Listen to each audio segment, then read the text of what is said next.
unaziba uso. Unang'ata. Unang'ata. Kwani unang'ata? Unaziba uso unang'ata. Unang'ata. Unang'ata. Unaficha uso na sukumizi uso eti. Alafu unang'ata. Shenzi kabisa. Kwa nini unang'ata? Unapenda maugomvi ya kike. Unang'ata wewe. Unang'ata alafu unaficha uso. Shenzi.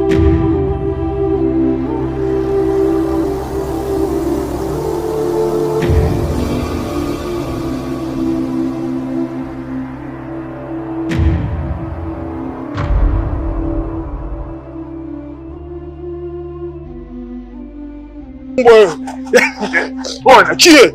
Yaani Kengo wa vipi? Ndio. Huyu Kenge na mtamani bado sijamgusa vizuri yeye. Ndio. Chani mwana mmoja nipende kikata hii. Wewe. Ndio. Akoma ni huyu Kenge.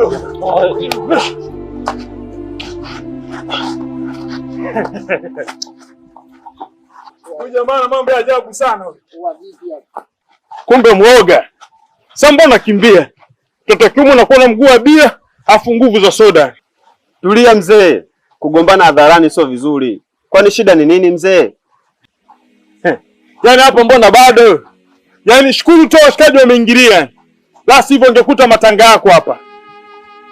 Yaani huwezi amini yani. Huyu jamani rafiki yangu ni wa damu. Lakini huwezi amini ametembea na mwanamke wangu wa ndoa. Huyu ni binadamu kweli?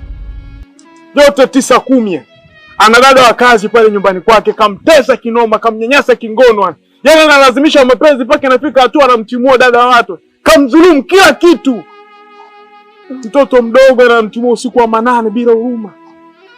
Amekumbwa na msongo wa mawazo, mwisho wa siku akaamua kwenda kujinyonga. Bila usamaria wema angekuwa shatangulia mbele za haki.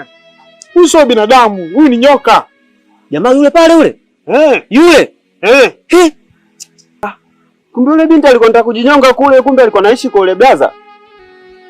Sema nini kaka? Tungejua tungekuacha umtikise. Najua. Yaani bora ukae na mtu mkorofi muongeaji. Unaona, hata kama akichukia utamjua. Kuliko mtu mpole, hata kama akichukia uweze kumtambua. Pole sana kaka. Yaani yule blaza ukimwangalia alivyo mpole, huwezi kumdhania kama ana roho ya kinyama kiasi hiki.